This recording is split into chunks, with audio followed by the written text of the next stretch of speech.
Ripristinare al più presto la recinzione per evitare che chiunque possa entrare.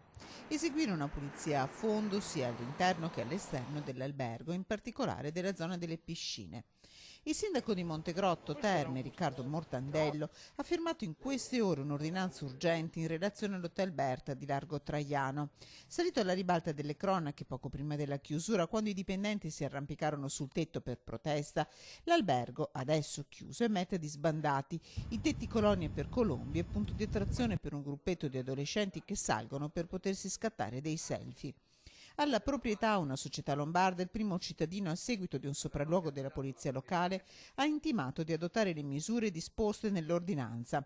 Entro 15 giorni il ripristino della recinzione, 30 giorni la pulizia del parco e lo svuotamento delle piscine, 60 giorni la rimozione totale dei rifiuti.